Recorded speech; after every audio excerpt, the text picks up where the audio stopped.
Mesdames, Messieurs, nous l'avons dit, demain, le gouvernement béninois donc, va lancer officiellement la commercialisation des logements économiques et sociaux de Wedo.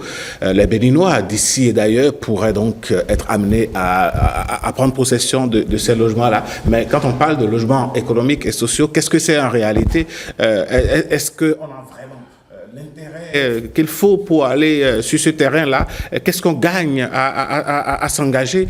Eh bien, on va en parler avec un invité, Monsieur Raymond Aboki. Bonjour. Bonjour, monsieur le journaliste. Vous êtes le directeur du développement et de la promotion immobilière au niveau de la société immobilière, d'aménagement urbain Simo. Tout à fait. Vous êtes là pour nous parler des logements sociaux. Des logements sociaux dont le lancement commercial est fin prêt. Donc, le lancement se fera officiellement demain, comme vous l'avez dit. Donc, toutes les équipes de la CIMO sont disponibles, se tiennent déjà prêts pour cette aventure qui démarre. D'accord. Alors, quels sont les types de logements que l'on retrouve à Wedo? Alors, le programme 20 000 logements, c'est un programme qui est conçu sur la base d'un besoin issu des études du Bénin par rapport à la taille des ménages.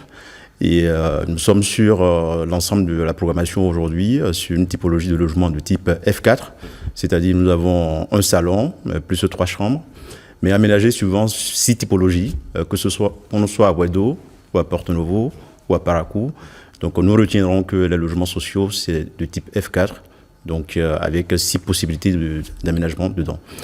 Concrètement, nous avons une villa sociale, donc, qui est un des produits phares. Et puis après également, nous avons une villa économique qui est un peu plus grande. La villa sociale, elle fait 72 mètres carrés à peu près, sur un terrain de 102 mètres carrés. La villa économique, elle est un peu plus grande, elle fait 102 mètres carrés habitables, sur un terrain qui fait pratiquement 264 mètres carrés. Et puis après, nous avons 4 types d'appartements, donc en hauteur, donc dans les bâtiments, qui offrent des surfaces habitables confortables, entre 81 mètres carrés et 91 mètres carrés. Ok. Alors, c'est tellement impressionnant ce que vous dites, mais quand on regarde un peu ces types de logements, quelles sont les cibles, à quelles cibles cela s'adresse-t-il réellement? Alors, dans la réalité, le programme 20 000 logements s'adresse à tous les Béninois. Alors, pour les logements sociaux, nous avons une cible de fonctionnaires à qui ces logements s'adressent. Et puis après, pour ce qui concerne le logement économique, dans le détail, ces logements s'adressent pour l'ensemble des Béninois. On retrouvera à la fois les fonctionnaires d'État, comme on l'a dit précédemment, mais aussi tous les salariés du secteur privé, les commerçants, les agriculteurs, les artisans et puis les professions libérales. Dans certains cas, on a aussi la possibilité donc, de rajouter à ces cibles nos compatriotes qui sont de la diaspora et aussi les retraités. Donc, ce qu'on retiendra dans l'ensemble, le programme 20 000 logements aujourd'hui tel qu'il est conçu, s'adresse pour l'essentiel à tous les Béninois, donc qu'ils soient de l'intérieur que de l'extérieur. D'accord. Alors, quand on prend la décision de construire de tels bâtiments, de tels logements sociaux, c'est qu'en amont, il y a eu des dispositions préalables qui ont été prises. Quand on prend le site de Wedo, en matière de viabilisation, qu'est-ce qui a été fait avant d'implanter ces bâtiments-là? Alors, pour ce qui concerne le site de Wedo, il est vrai que ce programme s'est érigé sur un site où il n'y avait rien, donc comme tous les Béninois le connaissent.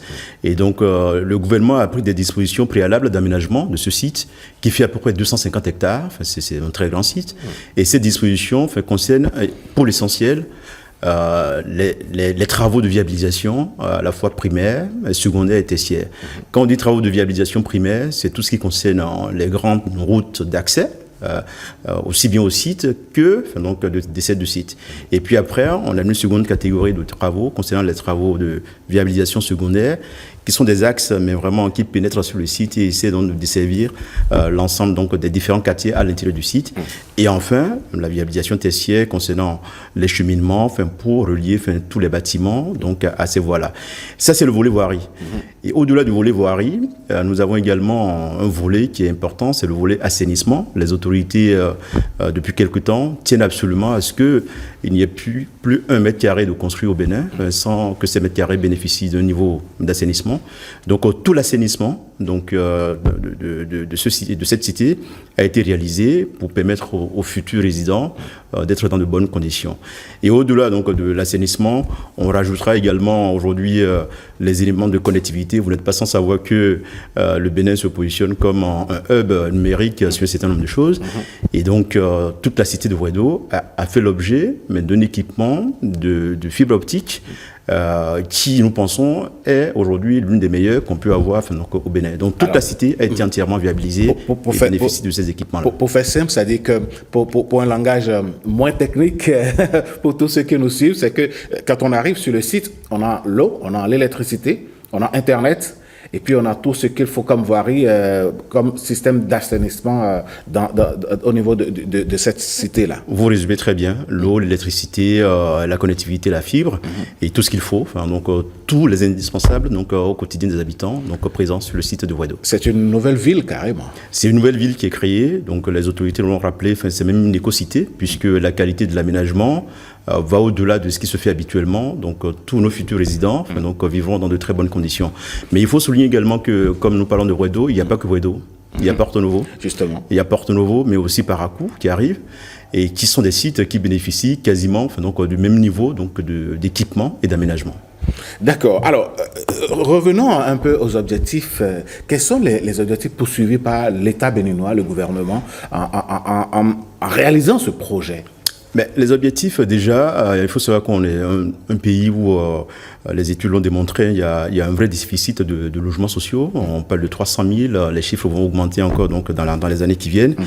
Et la première chose, en montant ce projet, l'objectif du gouvernement, c'est d'abord de donner un toit décent, des logements abordables à tous les ménages béninois. Et puis aussi, donc, favoriser l'accession à la propriété, parce que l'offre peut être disponible et peut ne pas être accessible. Ouais. Et donc, favoriser l'accès donc, à ces logements, c'est un des objectifs phares donc, du gouvernement. Et troisièmement, en développant mais vraiment ce programme, c'est aussi une possibilité, la possibilité qui est offerte au gouvernement, mais finalement de procéder à un développement urbain harmonieux et de montrer aussi comment on peut partir de rien et développer des pôles urbains, mais qui fonctionnent très bien. Et puis enfin, quand on développe tout ça, quand on construit, l'idée derrière aussi, c'est de faire émerger un écosystème des métiers de BTP et de l'immobilier, parce que notre pays a souvent longtemps pâti d'un manque, mais vraiment, donc de biens, d'offres immobilières, donc de qualité. En faisant tout ça depuis quelques années, le pari du gouvernement, qui est en train d'être gagné, c'est aussi de créer un écosystème économique et qui est pourvoyeur d'emplois, donc pour toutes nos populations. Eh bien, les logements sociaux de Ouedo, on retient que ce n'est pas qu'à Ouedo seul. On a Porto Novo, on a Paracou également. Mais prenons le cas de Ouedo. Qu'est-ce que ce programme, au plan social, apporte aux populations béninoises ? Mais au plan social, le programme, je dirais d'abord, c'est le mode d'acquisition, donc qui est privilégié par le gouvernement. Vous savez que pour acquérir une offre immobilière, même disponible sur le marché, dans certains pays, parfois c'est compliqué parce que l'offre est disponible, les ménages n'ont pas les moyens donc de pouvoir accéder à cette offre-là. Donc le premier élément qu'on peut retenir sur le volet social, c'est la possibilité qui est offerte, mais à tous les ménages, de pouvoir venir acquérir ces logements sans aucun apport initial. Cela voudra dire que dès que vous remplissez les conditions et que votre dossier est validé, et sur son chemin, donc jusqu'au comité d'attribution de logement, vous pouvez vous voir attribuer un logement, mais sans avoir, mais vraiment à mobiliser un apport initial. Ça, c'est le premier volet. Donc, c'est important de le souligner parce que on ne vous oblige pas à aller, disons, mobiliser une grosse somme pour venir déposer d'abord avant de rentrer dans la jouissance de votre bien. Pas du tout. Donc, vous venez libre, donc voilà, et vous avez la possibilité d'accéder à ces logements-là sans aucun apport initial. Ça, c'est le premier volet. Ouais. Le deuxième volet qu'on peut retenir, je le disais tantôt, c'est la qualité aussi donc de l'aménagement du cadre de vie dans lequel vous êtes. La qualité des ouvrages. Des ouvrages. En accédant au programme 20 000 logements, ce n'est pas qu'un logement que vous acquérez. C'est aussi un cadre de vie, et tout ce qui accompagne ce cadre de vie, mais qui est agrémenté aujourd'hui, on le verra demain, donc d'espaces verts, donc d'espaces de jeux communautaires, des équipements sociaux communautaires, les écoles qui viendront, un centre de santé, ainsi de suite. Vous bénéficiez de tout ce tamadala, donc mais vraiment d'éléments qui vous facilitent votre quotidien et tous les jours. Et enfin, il y a un élément qu'on rajoutera, c'est également la sécurité qui accompagne finalement en fait votre acquisition. Justement, on devrait en parler parce que là, une cité, c'est tout le monde, mais aussi c'est aussi des individus peut-être mal intentionnés. Il y a certainement ça, mais pour lequel, enfin, le gestionnaire que nous serons, on sera amené donc effectivement donc à faire en sorte que les futurs résidents, enfin, jouissent paisiblement de leur bien. Mais surtout la sécurité que je voulais évoquer tantôt, c'est surtout la sécurité foncière, enfin, de votre bien, la sécurité immobilière.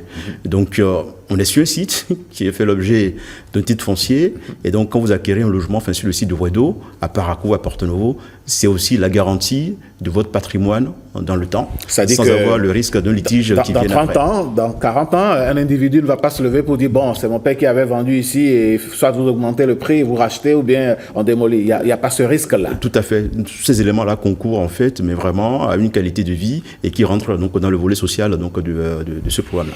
Et oui, les logements sociaux de Wedo, la cérémonie officielle aura lieu demain jeudi. Alors, monsieur Raymond Aboki, voilà, j'y arrive. Vous êtes le directeur du développement et de la promotion immobilière. Dites-nous si vous avez une adresse à l'endroit des Béninois qui nous suivent en ce moment en attendant la cérémonie qui sera pilotée demain par le ministre lui-même. Alors si on a un mot à adresser à nos compatriotes, c'est d'abord de les rassurer. Donc déjà, de leur dire que la CIMO, nous, on est prêts. On est prêts au niveau de la CIMO. Tous nos points de vente sont prêts, que ce soit à Porto-Novo, à Wedo même sur le site, à Cotonou et prochainement aussi à Parakou. Et un élément surtout que tous les Béninois doivent avoir à l'esprit, c'est que le parti qui a été pris, c'est de centraliser toutes les demandes, mais via une plateforme, qui est une plateforme gouvernementale, conçue, suivant les standards que nous connaissons depuis quelques années, sécurisée, et que toute la démarche, donc, elle est 100% en ligne, mais nous sommes aussi disponibles donc, dans nos points de vente pour apporter un appui donc, à nos parents qui ne pourront pas en termes d'information et peut-être même possiblement en termes d'enrôlement pour nos parents, certains de nos parents qui ne pourront pas seuls aller sur Internet. Et puis surtout enfin, un élément important sur la transparence, tout le processus étant digitalisé, nous avons la possibilité de tracer toutes les actions qui sont menées sur un dossier depuis l'entrée dans nos bases jusqu'à l'attribution du logement. Et donc cet élément, il est important et c'est un souci constant du cahier des charges que le maître d'ouvrage, le gouvernement a confié à la CIMO, de faire en sorte que toute la procédure soit transparente du début jusqu'à la fin. Pour qu'on ne parle pas de népotisme après. Tout à fait. Donc si on a un dernier mot donc, à dire à nos compatriotes, c'est de souscrire massivement dès demain. La plateforme sera disponible, opérationnelle, à ces logements-là. Et nous le garantissons donc, dans le traitement donc, de leur demande, la totale transparence telle que l'a voulu faire le maître d'ouvrage. Merci à vous, monsieur Raymond Aboki. Merci de nous avoir donné toutes ces informations, tous ces détails.